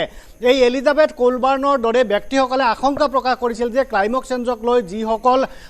আন্তঃৰাষ্ট্ৰীয় অৰ্গেনাইজেশ্যনে ভাৰতত কাম কৰি আছে তেওঁলোকৰ বৰ ভাল দিন নাহিব গতিকে প্ৰধানমন্ত্ৰী নৰেন্দ্ৰ মোদীৰ কাৰ্যকালত ভাল দিন নাহিব বুলি আশংকা কৰি তেওঁ এই প্ৰতিবেদন দাখিল কৰিছিল আৰু এই প্ৰতিবেদনত তেওঁ তথ্য হিচাপে উল্লেখ কৰিছিল আইবি অৰ্থাৎ ইণ্টেলিজেন্স ব্যুৰৰ ৰিপৰ্ট এটা আৰু ইণ্টেলিজেন্স ব্যুৰৰ ৰিপৰ্টত কি কৈছিল যে ইণ্টেলিজেন্স ব্যুৰৰ ৰিপৰ্টত কৈছিল যে works foundation including climate works foundation Greenpeace বা তেনেধৰণৰ ফৰেইন এইড যিসকলে অৰ্থাৎ বিদেশৰ পৰা ধন লাভ কৰি যিসকলে ক্লাইমেট চেঞ্জক লৈ কাম কৰি আছে সেই তেনে সংগঠনসমূহ হ'ল ভাৰতৰ ৰাষ্ট্ৰীয় নিৰাপত্তাৰ প্ৰতি ভাবুকি স্বৰূপ IB-য়ে তেতিয়া তেনে এখন প্ৰতিবেদন দিছিল সেয়া কংগ্ৰেছ চৰকাৰৰ দিনতে প্ৰতিবেদনখন দিছিল আৰু সেই প্ৰতিবেদনখন পাই স্বাভাৱিকতে প্ৰধানমন্ত্ৰী নৰেন্দ্ৰ মোদীয়ে তেনেসমূহ অৰ্গেনাইজেশ্যনৰ বিৰুদ্ধে কাৰ্য ব্যৱস্থা গ্ৰহণ কৰিব হয়তো এই টুটিকৰিণত যিসকল সংগঠন আছিল গ্ৰীণ পিছৰ দৰে সংগঠনে কাম কৰি আহিছিল টুটিকৰিণৰ অৰ্থাৎ মনমোহন সিঙে যি ABC চুক্তি কৰি টুটিকৰিণত যি নিউক্লিয়াৰ প্লান্ট অৰ্থাৎ বহুৱাইছিল অৰ্থাৎ তাত তাপ অৰ্থাৎ বিদ্যুৎ উৎপাদনৰ বাবে অৰ্থাৎ নিউক্লিয়াৰ বিদ্যুৎ উৎপাদনৰ বাবে যি বহুৱাইছিল প্লান্ট তাৰ বিৰোধ কৰিছিল গ্ৰীণ পিছৰ দৰে অৰ্গেনাইজেশ্যনসমূহে আৰু এই গ্ৰীণ পিছৰ এই প্ৰতিবেদনত উল্লেখ কৰা হৈছে যে গ্ৰীণ পিছ বা ৱৰ্কছ ফাউণ্ডেশ্যনক IB-য়ে কৈছিল যে ৰাষ্ট্ৰীয় নিৰাপত্তাৰ প্ৰতি ভাবুকি স্বৰূপ এই প্ৰতিবেদনখন তেতিয়া অৰ্থাৎ ডক্টৰ মনমোহন সিং প্ৰধানমন্ত্ৰী হৈ থকা কালতে দিছিল সেই প্ৰতিবেদনখনৰ উদ্ধৃতি দিয়ে এই এলিজাবেথ কোলবাৰ্ণ গগৈয়ে তেতিয়া পাকিস্তানলৈ প্ৰতিবেদন প্ৰেৰণ কৰিছিল যে তেওঁলোকৰ দৰে লিড ইণ্ডিয়া বা লিড পাকিস্তানৰ দৰে ক্লাইমেট চেঞ্জক লৈ কাম কৰি থকা অৰ্গেনাইজেশ্যনসমূহে প্ৰধানমন্ত্ৰী নৰেন্দ্ৰ মোদীৰ কাৰ্যকালত বৰ সুকলমে কাৰ্য ব্যৱস্থা কাম কৰি যাব নোৱাৰিব আৰু প্ৰধানমন্ত্ৰী নৰেন্দ্ৰ মোদী নেতৃত্বাধীন চৰকাৰে তেনেকুৱা সংগঠনসমূহৰ বিৰুদ্ধে কাৰ্য ব্যৱস্থা গ্ৰহণ কৰিব কংগ্ৰেছ চৰকাৰৰ দিনত তেনেকুৱা সংগঠনসমূহৰ বিৰুদ্ধে কাৰ্য ব্যৱস্থা তেতিয়া গ্ৰহণ কৰা হোৱা নাছিল আৰু এলিজাবেথ কোলবাৰ্ণ গগৈয়ে এই ক্ষেত্ৰত যথেষ্ট তথ্য উল্লেখ কৰিছে আনকি চেণ্টাৰ আৰু ষ্টেট অৰ্থাৎ কেন্দ্ৰীয় চৰকাৰ আৰু ৰাজ্য চৰকাৰৰ মাজত যিসমূহ তাত খেলিমেলি হয় বা শাসন ক্ষমতাক লৈ যিসমূহ তেওঁলোকৰ টাগ অফ ৱাৰ চলে অৰ্থাৎ ক্ষমতাক লৈ টাগ অফ ৱাৰ চলে সেই কথাও এই প্ৰতিবেদনত উল্লেখ কৰা হৈছে গীতাশ্ৰী তেনেকুৱা ধৰণৰ তথ্যৰ লগতে অৰ্থাৎ JNU IIT তেওঁলোকৰ ক্লাইমেট চেঞ্জক লৈ কেনেধৰণৰ কাম অব্যাহত ৰাখিছিল সেই কথাও উল্লেখ কৰা হৈছে অৰ্থাৎ the most prominent of which include JNU and IIT universities, TERI, CPR, etc. There are also policy-focused NGOs who engage in both advocacy and program work, including CSC, ATRI, SEEDS, AG, etc. Lastly, there are many important government institutions contributing to the evidence base, including National Institute of Disaster Management and Indian Council of Foreign Research and Education, etc. অৰ্থাৎ এইসমূহে তেতিয়া কাম কৰি আহিছিল climate চেঞ্জক লৈ অৰ্থাৎ positively কাম কৰি আহিছিল তেতিয়া লিড ইণ্ডিয়া অৰ্থাৎ জিতো আলী তৌকিৰ শেখৰ লিড পাকিস্তানৰ অংশ হিচাপে অৰ্থাৎ ইয়াত ছাবচিডিয়াৰী NGO হিচাপে কাম কৰি আহিছিল সেই লিড ইণ্ডিয়াৰ দৰে সংগঠনসমূহে তেতিয়া কেন্দ্ৰীয় চৰকাৰৰ তত্ত্বাৱধানত থাকি মনমোহন চৰকাৰৰ দিনত তত্ত্বাৱধানত থাকি তেওঁলোকে কাম কাজ চলাই আহিছিল কিন্তু তেওঁলোকে আশংকা প্ৰকাশ কৰিছিল এলিজাবেথ কোলবাৰ্ণ গগৈয়ে আশংকা প্ৰকাশ কৰিছিল যে প্ৰধানমন্ত্ৰী নৰেন্দ্ৰ মোদীৰ কাৰ্যকালত তেওঁলোকে তেনেধৰণে পূৰ্বৰ দৰে কাম কাজ চলাই যাব নোৱাৰিব এই প্ৰতিবেদনত সেই কথা উল্লেখ কৰিছিল এলিজাবেথ কোলবাৰ্ণ গগৈয়ে গীতাশ্ৰী অৰ্থাৎ কৰবাত নহয় কৰবাত পাকিস্তানৰ পৰা এই ধৰণৰ তথ্য এটা হয়তো বিচৰা হৈছিলে আৰু সেই অনুপাতে কৰবাত এই ধৰণৰ তথ্য যাৰ পৰা পাব লাগে আলী তকিৰ শেখৰ দৰে ব্যক্তিয়ে লাভ কৰিছিলে আৰু এই 45 পৃষ্ঠাৰ এই যিটো প্ৰতিবেদন এই প্ৰতিবেদনে কিন্তু বহু কথা কৈ গৈছে হয় গীতাশ্ৰী এই প্ৰতিবেদনত 45 পৃষ্ঠাৰ যি প্ৰতিবেদনত যথেষ্ট সংখ্যক অৰ্থাৎ বিভিন্ন মানে তথ্য উল্লেখ কৰা হৈছে আনকি ভাৰতৰ যি নিৰাপত্তা ৰাষ্ট্ৰীয় নিৰাপত্তাৰ প্ৰতি ভাবুকি স্বৰূপ হৈ পৰা প্ৰতিবেদনখনত যথেষ্ট তথ্য আছে অৰ্থাৎ সেই তথ্যসমূহ উল্লেখ কৰা বাবে হয়তো ডক্টৰ হিমন্ত বিশ্ব শৰ্মা চৰকাৰে এই তদন্তৰ নিৰ্দেশ দিছিল আৰু এই তদন্তৰ নিৰ্দেশ দিয়াৰ লগে লগে আৰু SITৰ প্ৰতিবেদনো তেওঁলোকে প্ৰকাশ কৰিছে ইয়াত আৰু কেনেধৰণৰ তথ্য হ'ব পাৰে অৰ্থাৎ 2008 চনতে ক্লাইমেট চেঞ্জক লৈ প্ৰধানমন্ত্ৰী মনমোহন সিং তদানীন্তন প্ৰধানমন্ত্ৰী মনমোহন সিং চৰকাৰে তেনেধৰণৰ সংস্থা গঠন কৰি দিছিল আৰু মিনিষ্ট্ৰী অফ এনভাইৰনমেণ্ট এণ্ড ফৰেষ্টৰ অধীনত নোডেল এজেঞ্চি হিচাপে তেওঁলোকে কাম কৰি আহিছিল আৰু তাৰ অধীনতে লিড ইণ্ডিয়াৰ দৰে অৰ্থাৎ লিড পাকিস্তানৰ ছাবচিডিয়াৰী NGO হিচাপে লিড ইণ্ডিয়াৰ দৰে অৰ্গেনাইজেশ্যনে কাম কৰি আহিছিল আৰু যি লিড ইণ্ডিয়াৰ এমপ্লয়ী হিচাপে নিযুক্ত হৈছিল এলিজাবেথ কোলবাৰ্ণ গগৈ আৰু তেওঁ দৰমহা গ্ৰহণ কৰি আহিছিল লিড পাকিস্তানৰ পৰা অৰ্থাৎ লিড ইণ্ডিয়াৰ হৈ তেওঁলোকে এমপ্লয়ীয়ে আছিল কিন্তু দৰমহা লৈ আহিছিল পোনপটীয়াভাৱে লিড পাকিস্তানৰ পৰা আৰু এলিজাবেথ কোলবাৰ্ণ গগৈয়ে তেওঁ কৰা কামৰ ৰিপৰ্ট পোনপটীয়াকৈ আলী তৌকিৰ শেখৰ লিড পাকিস্তানকহে দাখিল কৰি আহিছিল লিড ইণ্ডিয়াৰ লগত তেওঁৰ কোনো বিশেষ সম্পৰ্ক নাছিল আলী তৌকিৰ শেখৰ লগত তেওঁৰ সম্পৰ্ক আছিল যিহেতু তেওঁ পূৰ্বৰে পৰা পাকিস্তানত তেওঁ কাম কাজ অব্যাহত ৰাখিছিল লিড পাকিস্তানৰ কাম কাজ অব্যাহত ৰাখিছিল আৰু ভাৰতলৈ আহি তেওঁ লিড ইণ্ডিয়াৰ এমপ্লয়ী হিচাপে থাকি তেওঁ প্ৰতিবেদন পঠিয়াই আহিছিল লিড পাকিস্তানলৈ অৰ্থাৎ LEAD লিড পাকিস্তানৰ যি আলী টকিৰ শেখ এই আলী টকিৰ শেখলৈকে প্ৰতিবেদনসমূহ প্ৰকাশ কৰি আহিছিল যাৰ বাবে হিমন্ত বিশ্ব শৰ্মা চৰকাৰে SIT প্ৰতিবেদন দাখিল কৰা SIT প্ৰতিবেদন উল্লেখ কৰা হৈছে যে এলিজাবেথ কোলবাৰ্ণ গগৈয়ে এনেধৰণৰ দেশ বিৰোধী কাম কাজ অব্যাহত ৰাখিছিল আৰু শত্ৰু ৰাষ্ট্ৰ পাকিস্তানলৈ এনেধৰণৰ IB ৰিপৰ্ট কোড কৰি IB ৰিপৰ্ট সাধাৰণতে গোপনীয় অতি গোপনীয় ৰিপৰ্ট IB ৰিপৰ্ট হোক ৰিপৰ্ট হোক এই সমূহ ৰিপৰ্টত চৰাংশ ৰিপৰ্টসমূহ অতি গোপনীয় অকল গোপনীয় নহয় গোটেই কথা বতৰাখিনি লিখিছিল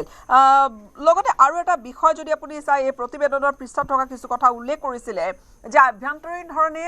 ভাৰতত কি চেলেঞ্জেছ কিবোৰ আছে সেই চেলেঞ্জেছবোৰ কি ধৰণে আচলতে তাত ঘোষণা কৰি দিয়ে তাত পলিচি মেকিঙৰ কথা কিছু উল্লেখ কৰিছে এই তৃতীয়টো পেৰাটোত যদি চাই কি চেলেঞ্জৰ কথা কৈছে যে উন্নতিৰ বাবে কি কি প্ৰয়োজন আৰু ইয়াত হেঙাৰ হৈ কি থিয় দিয়ে বিশেষকৈ গভৰ্নেন্সৰ গোটেই ব্যৱস্থাটোত আৰু ইমান ডাঙৰ কমপ্লেক্সিটি অফ দ্য কাণ্ট্ৰি বুলি উল্লেখ কৰি তাত কিছু কথা উল্লেখ কৰিছে most of the cases অধিকাংশ যিবোৰ প্ৰগ্ৰেম ঘোষণা কৰা হয় সেই প্ৰগ্ৰেমবোৰ আচলতে ষ্টেট লেভেলত ইফেক্টিভলি ইমপ্লিমেণ্ট নহয় অৰ্থাৎ এই গোটেই কথা বতৰাবোৰ চৰকাৰ কি ধৰণে চলে বা চৰকাৰত কি ধৰণৰ কথা বতৰা আভ্যন্তৰীণ কি ধৰণৰ ব্যৱস্থা গোটেই কথা বতৰাবোৰ এই ধৰণৰ প্ৰতিবেদনত সন্নিৱিষ্ট কৰা হৈছে হয় গীতাশ্ৰী সকলো কথা উল্লেখ কৰা হৈছে এই তাৰ লগতে তাৰ তলৰ ফালে উল্লেখ কৰা হৈছে যে কেন্দ্ৰ আৰু ৰাজ্য চৰকাৰৰ মাজত যিটো শাসনক লৈ অৰ্থাৎ বেলেগ বেলেগ চৰকাৰ যদি থাকে অৰ্থাৎ যদি ক'ৰবাত কংগ্ৰেছ কেন্দ্ৰত যদি কংগ্ৰেছ চৰকাৰ আছিল পূৰ্বতে আৰু তাৰ কিছুমান ৰাজ্যত বিজেপি চৰকাৰ আছিল তেওঁলোকৰ মাজত যেনেধৰণৰ মুখ্যমন্ত্ৰী যেতিয়া গুজৰাটৰ মুখ্যমন্ত্ৰী হিচাপে নৰেন্দ্ৰ মোদী আছিল কেন্দ্ৰত আছিল মনমোহন সিং চৰকাৰ তেতিয়া সেই দুখন চৰকাৰৰ মাজত টাগ অফ ৱাৰ অৰ্থাৎ ক্ষমতাক লৈ তেওঁলোকৰ চৰকাৰৰ মাজত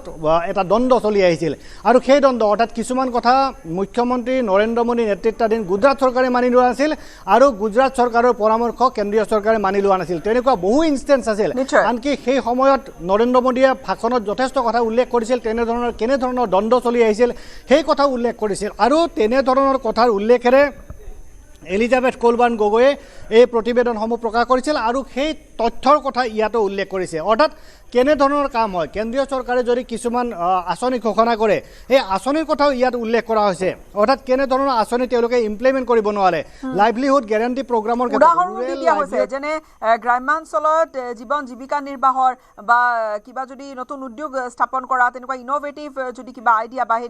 তেনেকুৱা গেৰাণ্টি প্ৰগ্ৰাম যদি থাকে সেইবোৰ আচলতে কাৰ্যকৰী সঠিকভাৱে নহয় এই ধৰণৰ তথ্য বাতিখিনি ইয়াত উল্লেখ কৰা হৈছে হয় ইয়াত উল্লেখ কৰিছে but also political tensions between the centre and the state exist and some lines there যে mismatch in priorities and needs অর্থাৎ কেন্দ্র আৰু চৰকাৰত যদি বেলেগ বেলেগ চৰকাৰ থাকে তেতিয়াহ'লে সেই চৰকাৰসমূহৰ প্ৰায়োৰিটি অৰ্থাৎ অগ্ৰাধিকাৰ আৰু নিডস আৰু প্ৰয়োজন বেলেগ বেলেগ হয় অৰ্থাৎ যাৰ বাবে ৰুৰেল লাইভলিহুড মিছনৰ দৰে প্ৰগ্ৰাম তেতিয়া প্ৰায় ফেইল হৈছিল অৰ্থাৎ এয়া সত্য কথা যে ভাৰতত তেতিয়া তেনেকুৱা প্ৰগ্ৰাম ফেইল হৈছিল অৰ্থাৎ ফেইল বুলিয়ে ক'ব লাগিব আৰু সেই কথাও ইয়াত উল্লেখ কৰা হৈছে অৰ্থাৎ এলিজাবেথ কোলবাৰ্ণ গগৈয়ে কেনেধৰণৰ অভ্যন্তৰলৈ গৈ এই কথাসমূহ উল্লেখ কৰিছে আমি হয়তো ভাবিছিলোঁ যে ভাৰতৰ এটা ৰাজনৈতিক এটা পলিটিকেল পৰিয়ালৰ এগৰাকী সদস্যই এই ধৰণে এখন বড়ি ৰাষ্ট্ৰক গোটেই তথ্য পাতিখিনি দিয়াৰ বিষয়টোৱে স্বাভাৱিকতে প্ৰতিক্ৰিয়া সৃষ্টি কৰিবই এই গীত আছে অৰ্থাৎ প্ৰতিবেদনখন হাতত লৈ এটা কথা ক'ব পাৰি যে এই যিখন প্ৰতিবেদন এলিজাবেথ কোলবাৰ্ণ গগৈয়ে অৰ্থাৎ তেওঁৰ নেতৃত্বাধীন এটা টীমে এইটো যুগুতাইছিল অৰ্থাৎ আমি ধাৰণা কৰাৰ দৰে বিদেশৰ পৰা এগৰাকী যুৱতী আহি আমাৰ ইয়াতে বিয়া হৈছে আৰু তেওঁ থাকি সাধাৰণ জীৱন যাপন কৰিছে আৰু আমাৰ এজন সাংসদৰ পত্নী হৈ আছে সেই কথা নহয় অৰ্থাৎ প্ৰতিবেদনখনে এই কথা উল্লেখ কৰে অৰ্থাৎ প্ৰতীয়মান কৰে যে প্ৰতীয়মান কি কৰে যে ইমান অভ্যন্তৰলৈ যিসমূহ কথা আমাৰ ভাৰতীয় দেশত বহু নাগৰিকে কথা বিবেচনা নকৰে সেই কথাসমূহ তেওঁলোকে ইমান অভ্যন্তৰলৈ গৈ তেওঁলোকে বিশ্লেষণ কৰিছে আৰু বিশ্লেষণাত্মক তেওঁলোকে প্ৰতিবেদন 45 পৃষ্ঠাজোৰা প্ৰতিবেদন তেওঁলোকে প্ৰেৰণ কৰিছে অৰ্থাৎ ভাৰতলৈ অহাৰ দুবছৰ 3 বছৰৰ ভিতৰতে এই প্ৰতিবেদন যুগুতোৱা হৈছে অৰ্থাৎ 2-3 বছৰৰ ভিতৰতে ইমান অভ্যন্তৰলৈ গৈ এনেধৰণৰ তথ্য উল্লেখ কৰা হৈছে যে আৰু আইবি তথ্য তথ্যৰ এক্সেছ তেওঁ পাইছে অৰ্থাৎ IB তথ্যৰ এক্সেছ পোৱাটোৱে হ'ল আটাইতকৈ গুৰুত্বপূৰ্ণ অৰ্থাৎ ইণ্টেলিজেন্স ব্যুৰৰ ৰিপৰ্টৰ যি এক্সেছ পাইছে যিটোৰ বাবে হয়তো আমাৰ সন্দেহ হ'ব পাৰে যে তেনেকুৱা ধৰণৰ তেওঁলোকে প্লান কৰি আহিছিল নেকি তেওঁক ইয়াত কোনোবাই প্লান কৰিছিল নেকি যে গৌৰৱ গগৈৰ পত্নী হিচাপে তেওঁ বিয়া হৈ আহিছিল নেকি এনে ধৰণৰ তথ্যসমূহ কিন্তু চৰকাৰৰ এই SIT প্ৰতিবেদনৰ পিছত সন্দেহসমূহ কিন্তু গাঢ় হৈ গৈছে আৰু একেবাৰে সাধাৰণভাৱে এই প্ৰতিবেদনখনৰ যদি ভাষাখিনিও চোৱা যায় এনেকুৱা নালাগে আচলতে এই প্ৰতিবেদনখন যোনে যি ধৰণে আচলতে বিচাৰিছে সেই ধৰণে প্ৰতিবেদনত গোটেই খোলাখুলিকৈ গোটেই কথাখিনি এখন বহিৰাষ্ট্ৰৰ হাতত তুলি দিয়াৰ দৰে হৈছে প্ৰতিবেদনৰ যিটো ভাষালৈ যদি চাই ভিতৰত কি চলে ভিতৰত এই ধৰণৰ খামখেয়ালি চলে সাধাৰণভাৱেও যদি পঢ়ি চোৱা যায় ভিতৰৰ খামখেয়ালিখিনি কাকুৱা হৈছে আলী তকিৰ শেখক আলী তকিৰ শেখ কোনজন ব্যক্তি সেইজন ব্যক্তি যে ভাৰত বিৰোধী ষ্টান্স লয় সেইখিনি কথা আনকি লিড ইণ্ডিয়াৰ মুৰব্বীগৰাকীয়ে কৈছে আলী তকিৰ শেখৰ পাকিস্তান চৰকাৰৰ সৈতে ঘনিষ্ঠটো বাদেই দিয়ক পাকিস্তান মিলিটাৰীৰ সৈতে কিমান ডাঙৰ ঘনিষ্ঠতা আছে সেয়া জনাজাত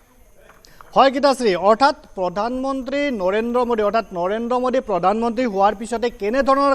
সলনি হ'ব পাৰে সেই কথাও ইয়াত উল্লেখ কৰা হৈছে অৰ্থাৎ The new government has put streamlining the bureaucracy as their top priority. অর্থাৎ নরেন্দ্র মোদী সরকারে তেওঁলোকে টপ প্ৰায়ৰিটি হিচাপে ব্যুৰক্ৰেচি অৰ্থাৎ আমোলাসকলক ষ্ট্ৰীমলাইনিং কৰিছিল অৰ্থাৎ যিসমূহ লোকে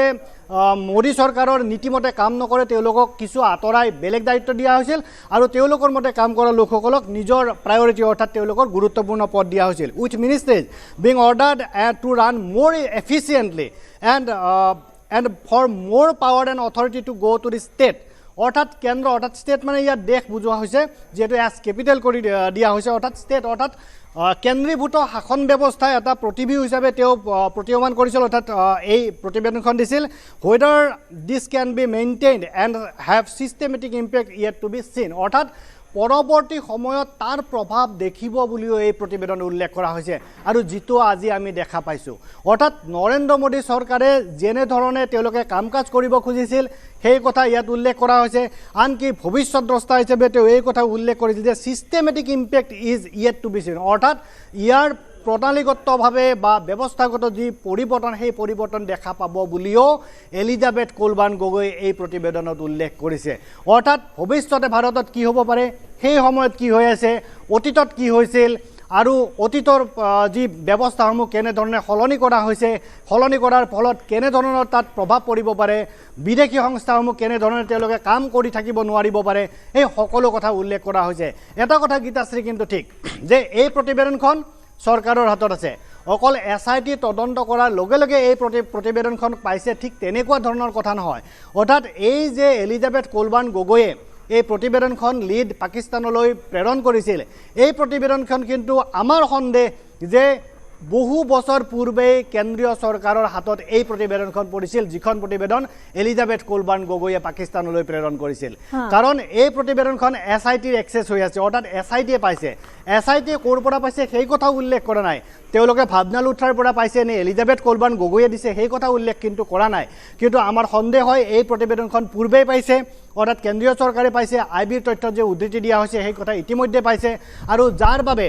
এটা কথা ঠিক যে যাৰ বাবে হিমন্ত বিশ্ব শৰ্মা চৰকাৰে SITৰ এটা গঠন কৰিবলৈ সাহস পাইছে কেন্দ্ৰীয় চৰকাৰৰ যদি তাত অনুমোদন নাথাকিলহেঁতেন তেনেহ'লে বিৰোধী উপদলপতি এজনৰ বিৰুদ্ধে এনেধৰণৰ তদন্ত কমিটি গঠন কৰিব হিমন্ত বিশ্ব শৰ্মা চৰকাৰে সাহস কৰিব নোৱাৰিলেহেঁতেন গতিকে আমাৰ সন্দেহ হয় যে এই প্ৰতিবেদনখন কেন্দ্ৰীয় চৰকাৰে পূৰ্বেই পাইছিল অৰ্থাৎ এলিজাবেথ কোলবান গগৈ যে এনেকুৱা প্ৰতিবেদন প্ৰেৰণ কৰিছিল সেই কথা ইতিমধ্যে গম পাইছিল কেন্দ্ৰীয় চৰকাৰে কিয়নো ভাৰতীয় চোৰাংচোৱা সংস্থাসমূহ ইমান দুৰ্বল নহয় যে তেওঁলোকে এনেধৰণৰ কথাসমূহ গম নাপাব আৰু গম পাইছিল বাবেই হিমন্ত বিশ্ব শৰ্মা চৰকাৰৰ জৰিয়তে SIT গঠন কৰোৱাইছে আৰু এই কথা অকল এনেকুৱা নহয় যে কেৱল হিমন্ত বিশ্ব শৰ্মা চৰকাৰে তেওঁলোকৰ ৰাজনৈতিক বেণ্ডত্ব বা ৰাজনৈতিক প্ৰতিদ্বন্দ্বী হিচাপে এই কাম কৰিছে বা APCCৰ সভাপতি হোৱাৰ লগে লগে এই কাম কৰিছে সেই কথা কিন্তু হোৱা যেন মোৰ বোধ নহয় আৰু এই কথা কেন্দ্ৰীয় চৰকাৰে পূৰ্বৰ পৰাই জানে আৰু IBৰ প্ৰতিবেদনৰ উদ্ধৃতি দি যে প্ৰেৰণ কৰিছিল সেই প্ৰতিবেদনৰ কথা ইতিমধ্যে আমাৰ কেন্দ্ৰীয় চৰকাৰৰ হাতত পৰিছিল আৰু তাৰ পিছতে SIT এই প্ৰতিবেদনৰ কথা এই প্ৰতিবেদন তেওঁলোকেও পাইছে আৰু এই প্ৰতিবেদনৰ প্ৰতিলিপি তেওঁলোকে উল্লেখ কৰিছে যিহেতু IBৰ প্ৰতিবেদনখন অৰ্থাৎ এনে ধৰণৰ প্ৰতিবেদন সাধাৰণতে গোপনীয় হয় গতিকে SIT এই ধৰণৰ প্ৰতিবেদন তাত বিতংভাৱে উল্লেখ হয়তো নকৰিব পাৰে যি SIT ৰিপৰ্ট দিছে SIT ৰিপৰ্টত যথেষ্ট কথা উল্লেখ কৰা হৈছে অকল এই প্ৰতিবেদনৰ কথা নহয় আমি এটা এটাকৈ সেই তথ্য ফাদিল কৰি গৈ থাকিম আমাৰ দৰ্শকক গৈ থাকিম অৰ্থাৎ কেনে ধৰণৰ তাত কি কি কাৰ নাম আহিছে ভাৱনা লুথৰাৰ দৰে এগৰাকী ব্যক্তি যি লিড ইণ্ডিয়া তাত তেওঁ নেতৃত্ব দিছিল অৰ্থাৎ লিড ইণ্ডিয়াৰ যি মুখ্য হিচাপে অৰ্থাৎ প্ৰধান হিচাপে কাম কৰিছিল ভাৱনা লুথৰাক জেৰা কৰিছিল SIT আৰু ভাৱনা লুথৰাই কাৰ নাম লৈছে সেই ভাৱনা লুথৰাই 50,000 টকা চেলাৰি পাইছিল আৰু এলিজাবেথ কলবাৰ্ণ গগৈয়ে 2.5 লাখ টকাৰ চেলাৰি পাইছিল অৰ্থাৎ কিমান গুণ বেছি চেলাৰি পাইছিল আৰু এই 5 গুণ বেছি চেলাৰি পোৱা অৰ্থাৎ দৰমহা পৰা পোৱা এলিজাবেথ কলবাৰ্ণ গগৈ লিড পাকিস্তানৰ বাবে কিমান গুৰুত্বপূৰ্ণ ব্যক্তি আলী তকিৰ শেখৰ বাবে কিমান গুৰুত্বপূৰ্ণ ব্যক্তি এনেকুৱা প্ৰতিবেদন যিয়ে প্ৰেৰণ কৰিব পাৰে পাকিস্তানৰ বাবে তেনেকুৱা লোক স্বাভাৱিকতে গুৰুত্বপূৰ্ণ ব্যক্তি হৈ পৰিব আৰু লিড পাকিস্তানৰ বাবে সংগঠনৰ বাবে গুৰুত্বপূৰ্ণ হৈ পৰিব আলী তকিৰ শেখৰ দৰে ISI এজেণ্ট যি আলী তকিৰ শেখ পাকিস্তানৰ চৰকাৰৰ প্লেনিং কমিশ্যনৰ তেওঁলোকে সদস্য হিচাপে কাম কৰিছিল আৰু এই যিটো এটা বিশ্বস্তৰৰ এক ষড়যন্ত্ৰৰ কথা কৈছে হিমন্ত বিশ্ব শৰ্মাই উল্লেখ কৰিছিল যে মুখ্যমন্ত্ৰী হিমন্ত বিশ্ব উল্লেখ কৰিছিল যে ইয়াত আমেৰিকাৰ পৰা ব্ৰিটেনলৈকে জড়িত হৈছে স্বাভাৱিকতে টম উডালৰ দৰে চিনেটৰৰ নাম লৈছে আৰু আমি পূৰ্বে প্ৰতিবেদনসমূহত আমাৰ যি নিউজ 18 আছিল তাত কিছু কথা আমি উল্লেখ কৰিছিলোঁ টম উডালৰ নামো আমি লিখিছিলোঁ কেনেধৰণৰ সম্পৰ্ক তেওঁলোকে ৰক্ষা কৰি আহিছিল আমি যি তথ্য পাইছিলোঁ আৰু সেই তথ্যৰ বহু কথাও ইয়াত উল্লেখ কৰা হৈছে অৰ্থাৎ পূৰ্বে কৰা বাতৰিৰ কথা উল্লেখ কৰা বাতৰিৰ কথা উল্লেখ কৰা নাই বাতৰিত আমি প্ৰকাশ কৰা তথ্য কিছুমান টম উডালৰ দৰে ব্যক্তিৰ কথাও কিন্তু ইয়াত লিখা হৈছে অৰ্থাৎ সেই টম উডাল ভাৱনা লুথৰাই কেইটা নাম কৈছে কাৰ নাম কৈছে অকল এয়াই নহয় এলিজাবেথ কলবাৰ্ণ গগৈ গীতাশ্ৰী নহয় ভাৰতত এনেধৰণৰ মূল বুলি যিটো ক'ব পাৰি এনেধৰণৰ ভাৰতীয় বহু লোকে কাম কৰি আহিছে এলিজাবেথ কলবাৰ্ণ গগৈ বিদেশীৰ পৰা অৰ্থাৎ ব্ৰিটিছ নাগৰিক হিচাপে ইয়াত বিয়া হৈ আহিছে কিন্তু ভাৰতীয় বহু লোকে তাত পাকিস্তানৰ মূল হিচাপে কাম কৰি গৈছে আৰু সেই কথা SITৰ প্ৰতিবেদনত উল্লেখ কৰা হৈছে SITৰ প্ৰতিবেদনত যি এনেক্সাৰ আছে তাত যথেষ্ট কথা উল্লেখ কৰা হৈছে আৰু ভাৱনা লুথৰাই তেনেকুৱা বহু কেইজনৰ নাম লৈছে গীতাশ্ৰী বহু কেইজনৰ নাম লৈছে লক্ষণীয় বিষয়টো হৈছে আৰু একেবাৰে সাধাৰণকৈ যদি একেবাৰে সাধাৰণকৈ যদি চোৱা যায় গৌৰৱ গগৈৰ পত্নী এলিজাবেথ কলবাৰ্ণ গগৈ এই যেটো আপুনি আৰম্ভণিতে কৈছে যে আইবিৰ হাতত তেনেকুৱা কিছু তথ্য আছিলে যে এই যিবোৰ সংগঠন ক্লাইমেট চেঞ্জৰ হয়তো নাম লৈছে ক্লাইমেট এক্টিভিষ্ট হিচাপে হয়তো ছবিখন বা চেহেৰা দেখুৱাইছে কিন্তু আৰত আচলতে কিছু আন কাম কৰি আছে এই ধৰণৰ তথ্য এই ধৰণৰ আইবিৰ হাতত বা ইণ্টেলিজেন্সৰ হাতত তেনেকুৱা কিছু তথ্য আহিছিল পোহৰলৈ আৰু তাৰ পিছতে পলিচি চেঞ্জ হোৱাৰ এই সম্ভাৱনা যেটো ব্যক্ত কৰিছে ক্লাইমেট চেঞ্জৰ হকে যদি কাম কৰে তেনেহলে আলী তকিৰ শেখক এই ধৰণৰ কথা বতৰাই ভাৰতত কেনেকৈ ষ্টেট গভৰ্ণমেণ্ট আৰু চেন্ট্ৰেল গভৰ্ণমেণ্টে কেনেকৈ কাম কৰে এইবোৰৰ প্ৰয়োজন কিয় আৰু সেইবোৰৰ প্ৰয়োজন বিচাৰি যদি এই ধৰণৰ প্ৰতিবেদন বিচৰা হৈছে তেনেহলে গৌৰৱ গগৈৰ পত্নী হিচাপে বা এগৰাকী ভাৰতীয় ৰাজনৈতিক এটা পৰিয়ালৰ এগৰাকী সদস্য হিচাপে সেই এছ'চিয়েশ্যনটো ৰাখি থোৱা হৈছে আৰু লগতে আৰু এটা কথা যে সেই একাউণ্ট সন্দৰ্ভত পাকিস্তানত বেংকৰ একাউণ্ট আছে নে নাই সেই বিষয়েও তেওঁ একো নকলে এইখিনি কথাও আনিছে পোহৰলৈ মুখ্যমন্ত্ৰীগৰাকীয়ে এই দুইটা প্ৰসংগ চাওক একেবাৰে সাধাৰণকৈ হয় গীতাশ্ৰী অৰ্থাৎ NGOৰ যি কথা আপুনি উল্লেখ কৰিছে যে লিড ইণ্ডিয়াৰ দৰে সংগঠনৰ তেওঁলোকৰ দৰকাৰ কিয় হ'ল যে প্ৰধানমন্ত্ৰীৰ আসনত যেতিয়া নৰেন্দ্ৰ মোদী আসীন হ'ল বা বহিল তাৰ পিছতে দুবছৰমানৰ ভিতৰতে বিদেশৰ পৰা যিসমূহ ধন NGO লৈ আহি থাকে সেইসমূহত নাকি লগাইছিল আনকি উচ্চতম ন্যায়ালয়তো গোচৰ হৈছিল অৰ্থাৎ গোচৰ তলিছিল একাংশ NGOই তাৰ পিছত অৰ্থাৎ বিদেশৰ স্বাৰ্থত যিসকল NGOৰ নামধাৰী একাংশ সংগঠনে কাম কৰি থাকে নিশ্চিতভাৱে আলী তকিৰ শেখৰ দৰে এনেকুৱা যথেষ্ট সংখ্যক লোকে কাম কৰি আহিছে অৰ্থাৎ ক্লাইমেট চেঞ্জৰ দোহাই দি কিয় কাম কৰে ক্লাইমেট চেঞ্জ হ'ল এটা বিশ্বজোৰা এক সমস্যা আৰু পৰিৱেশক লৈ বিশ্ব উদ্বিগ্ন হৈ থাকে এনেকুৱা ধৰণৰ পৰিৱেশলৈ কাম কৰা NGO সমূহে ইয়াত সহজতে তেওঁলোকে আহিব পাৰে ভাৰতত তেওঁলোকে প্ৰৱেশ লাভ কৰিব পাৰে বিদেশৰ পৰা ধন সহজে আহিব পাৰে ক্লাইমেট চেঞ্জৰ বাবে বেলেগ ক্ষেত্ৰত ধন আহিলে তেওঁলোকে ক'ত কাম কৰিছে কেনেধৰণে কাম কৰিছে সকলো তথ্য দাখিল কৰিব লাগে অৰ্থাৎ নৰেন্দ্ৰ মোদী চৰকাৰৰ গঠন হোৱাৰ পূৰ্বে তেনেকুৱা ধৰণৰ NGOৰ ওপৰত নাকি লগোৱাৰ ব্যৱস্থা কৰা হোৱা নাছিল আৰু তেতিয়া NGOৰ নাম লৈ যথেষ্ট সংখ্যক লোকে কাম কাজ চলাই আছিল বিদেশৰ পৰা ধন আহি আছিল কিন্তু যেতিয়া প্ৰধানমন্ত্ৰী নৰেন্দ্ৰ মোদী কোনো মৰ্টগেজ